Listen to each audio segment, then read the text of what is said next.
Voilà, donc, Robert Roy, c'est un démagogue, c'est un menteur. Mais comme il était au pouvoir vice-président de la République, il a pensé que les discours avaient disparu. La question à lui poser. Donc, il y avait ce discours dont tu parles que ça a disparu. Donc, il y en avait, non? Ok. Ça a disparu à Sun City, selon lui, quand ils ont pris le pouvoir et qu'il était un ministre éternel et qu'il mangeait l'argent de la République, lui a cru que l'histoire était terminée, selon son truc stupide de Sun City. Mais donc, il est en train de nous dire que l'histoire était là avant Sun City et que les gens en parlaient toujours, mais Sun City a mis fin à ça. Non, dans ses oreilles, oui, mais les Congolais, Sun City n'avait pas fini ça. Parce qu'après Sun City, les Congolais n'étaient pas d'accord de voir un ministre éternel qui était lui. Les Congolais n'étaient pas d'accord de toutes les bêtises que nous avons vues avec le James Kabarebe comme chef d'état-major étant un Rwandais à la tête de la nation. Les Congolais n'étaient pas d'accord de le voir, lui, Robert Roy, comme étant d'origine rwandaise, être ministre éternel dans la décentralisation, si c'est quoi là, on n'était pas d'accord. Lui ne savait pas ça. Le peuple congolais n'était pas d'accord de voir Hippolyte Kanambe, alias Kabila, un agent triple du Rwanda, être président du Congo. On n'était pas d'accord. Papa Etienne l'a dit après Sun City. On a continué à le dire. Ce n'est pas une histoire que moi je raconte. Mais je m'étonne qu'il fait la démagogie. Quand vous faites les débats là, bien aimés, c'est pourquoi je vous ai dit hier, hein, la mémoire, elle est très importante. Si vous n'avez pas tous les atouts dans votre cerveau, quelqu'un peut venir vous manipuler et vous allez dire Amen. Mais si vous avez la mémoire, si vous vous souvenez de l'histoire et de tout ce qui est arrivé après Sun City, je vous pose la question, en 2015, pourquoi Kabila a engagé les M23? RFI en a parlé pour venir massacrer les... Non, en 2010, 2011, pour venir... Sun City, c'est déjà depuis 2003, 2002.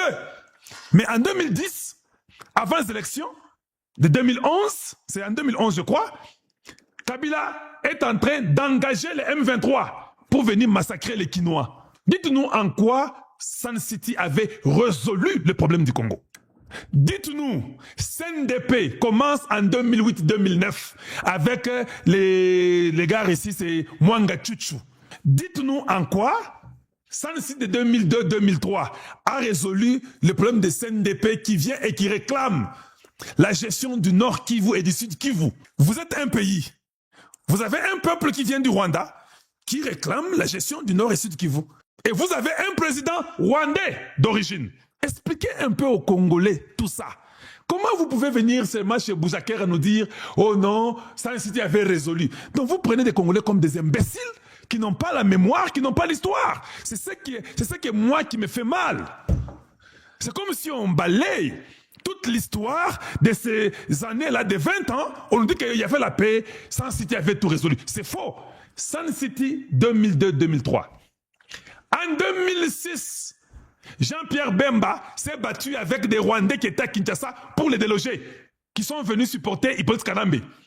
Sun City venait d'arriver il y a 3 ans et demi. Dites-nous un peu en quoi Sun City avait résolu. 3 ans et demi, il y avait déjà la guerre à Kinshasa. Hippolyte Kanambe triche aux élections.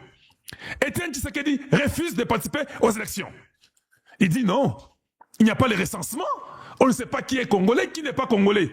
Si Sun City avait résolu le problème du recensement, Tshisekedi Etienne n'allait pas dire ça.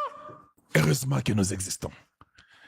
Heureusement que je suis la locomotive médiatique. Quand je dis, tout le monde écoutera et tout le monde va suivre tout ce que nous disons. Mais il ne faut pas mentir aux gens. Vous parlez dans les petits médias pour insérer votre venin. Nous venons, nous balayons tout. Nous enlevons tout. Parce que c'est un mensonge. Vous voulez juste mentir un peuple. Donc, papa, Moboulou Pezate, Arafat, Eza Moboulou, vous devez parler de vous et de vos tribus et de vos origines, vos ethnies, c'est pas un problème du tout. Comme eux réclament la guerre là, ils l'auront et ils la fuiront. Parce que Dieu est un Dieu juste. Eux, ils croient que les Bantous ont peur de faire la guerre. Ils veulent nous imposer leur volonté. Votre volonté, Robert Roy, la volonté d'Hippolyte Kanambe, de Kagame, ne se fera plus jamais au Congo démocratique. Et surtout avec un peuple éveillé, non. Vous venez vous demander votre papier et on vérifie. Et votre papier n'est pas obligatoire qu'on vous donnera ça. Qu'on ne vous mente pas. C'est Kalonjo Moulomba qui vous parle. Les gens peuvent vous cajoler pour vous dire que non, il faut seulement dire que vous êtes des Congolais, on peut comprendre. Moi, je ne comprends pas. Si tu as tué les Congolais, tu ne pourras jamais être Congolais. Il faut dire ça aux gens.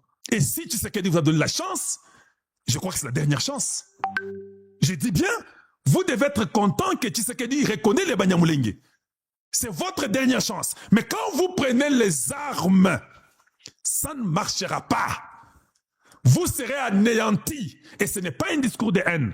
Parce que même si vous venez aux États-Unis, vous serez dans les mêmes conditions. Même si vous allez en France, c'est la même chose. C'est vous qui tuez des Congolais et vous venez nous parler de discours de haine. Le gars que j'ai mis là, tu as entendu ce qu'il a dit? Il a dit que non, où nous allons nous battre. Et c'est question de se battre. C'est question de se battre. Quand tu veux devenir Congolais, tu dois te battre pour devenir Congolais. Ce n'est pas un discours de haine quand vous dites que vous voulez vous battre là. Les Congolais que vous avez tués ne suffisent pas. Vous voulez continuer à tuer? Mais vous n'allez pas, Bogogaté. Regardez, vous avez l'effectif. Vous commencez à recruter les jeunes gens qui fuient le Rwanda, non? Vous ne comprenez pas que vous diminuez? Vous diminuez. Et ça ne réussira pas. Je vais raconter aux gens aujourd'hui votre esprit là. Parce qu'il n'y a rien de nouveau sur la terre. Je vais raconter aux gens l'histoire pour qu'ils comprennent ce que vous êtes exactement. Et il ne faut pas mentir. Et même moi, quand je dis que nous causerons au dialogue ou quoi, nous ne causons pas pour qu'on vous donne la nationalité. Non. La nationalité, vous allez la demander. Et nous allons juger si c'est bon ou pas. C'est ça la vérité qu'on va vous dire, et c'est comme ça la vie. On ne force jamais, on n'impose jamais une nationalité à un peuple. Jamais. Et je vous dis, vous regretterez Tshisekedi, qui vous a embrassé, qui vous a accepté, mais vous lui avez fait la guerre, malgré qu'il a fait ça. Beaucoup regrettent. Takaye Navi Nabino Libela. Les risques que Tshisekedi a pris devant les Congolais qui ne sont pas d'accord avec vous. Mais il a pris les risques pour dire que non, ne vous en faites pas, je vais conduire un pays dans la paix. Laissez, ils sont Congolais. Et puis il dit ça, vous prenez les armes contre lui. Nous, on va croiser les bras. Non, moi je suis cet homme-là à côté de David. Quand David dit qu'il a soif, je lui trouve de l'eau. Quelles que soient les conditions. Allez-y lire l'histoire. Les Congolais vont lui trouver de l'eau. Lui aura l'eau qu'il a besoin. Et cette eau-là viendra à tout prix pour qu'il ait l'eau qu'il a besoin. Si Tshisekedi a voulu faire la paix avec tous les voisins, tous les 9 pays voisins, et que tous les autres ont respecté, il n'y a que vous qui ne voulez pas respecter ça. Là, c'est vous qui allez vous-même vous juger avec votre stupidité. Nous n'allons pas tomber dans ces jeux-là. Et l'histoire, c'est écrit, hein, ce n'est pas une histoire qu'on va inventer. Nous allons parler d'une histoire qui est écrite, qui est connue de tout le monde. Voilà, donc, il y aura un dialogue qui ne prendra pas les criminels, ça c'est de 1, parce que la justice doit faire son travail. Quand tu prends une arme, il n'y a pas de justification. L'État est là pour protéger tout le monde. Quand toi tu prends une arme, tu seras jugé et condamné et pendu. Et c'est ça la vérité. C'est ça que tous les pays du monde font. Alors lui vient vous raconter le Sun City. Un truc qui n'est pas vrai. Après Sun City, il n'y a jamais eu la paix au Congo démocratique. Sun City qui a pris d'abord des voyous, des Aïdi Ngoma, des Louis Rouberois, et je ne sais pas, Yero Diandombassi, des bêtises. Après avoir tué Mouzé. Et qui ont tué Mouzé? Les mêmes Banyamulenge là. Vous pensez qu'il a fait la paix? Parce que Museveni dit ça. La mort de Mouzé. Museveni témoigne. Même Kagame les témoigne. Dites-nous alors en quoi Sun City a aidé. Sun City c'était seulement pour vous légitimer. Ce n'était pas un dialogue nécessaire. C'était un dialogue stupide qui a trahi la nation. Et il y a eu beaucoup de traîtres qui étaient à Sun City. Et maintenant, nous évoluons. Vous tuez les Congolais. CNDP 2008-2009, ça se transforme, ça devient M23. Vous faites la guerre en mentant les gens. Vous faites une assimilation. Hippolyte Kanambe est toujours avec vous. Mais vous vous assimilez comme vous voulez voir des Congolais comme des bêtes. Oubliant que le soleil finira toujours par apparaître, même si la nuit est très longue. La nuit, c'est les mensonges, vous cachez, vous croyez que vous êtes intelligent, vous parlez les Kinyarwanda dans vos chambres chaque nuit, et la journée, vous faites semblant. Les M23, qui ne gagnent pas cette bataille-là, c'est Obama aux États-Unis, ici, qui vient, qui vous dit, allez-y à table tous en Ouganda, causez. Et puis vous faites les brassages, mixage, intégration, vous venez mentir aux Congolais que non, Obama avait donné l'ordre et la guerre avait cessé. Jamais. Si vous donnez l'ordre pour que la guerre cesse, vous n'acceptez jamais que les vaincus, dont Kabila réclame, avec les gens de Kabila nous disent qu'ils avaient vaincu les M23. Vous insérez les vaincus dans votre armée? Vous les vainqueurs? C'est quelle histoire d'une bataille mondiale où les vaincus sont insérés avec les postes de commande dans l'armée des vainqueurs? Bossi Bonango Wapi. Bossi Bonango Wapi na monde depuis monde de Banda. Toi, tu es le vainqueur, tu as vaincu la guerre. Tous tes vaincus là qui sont assujettis à toi, bah comme il n'a pas poste de commande dans l'armée na yo.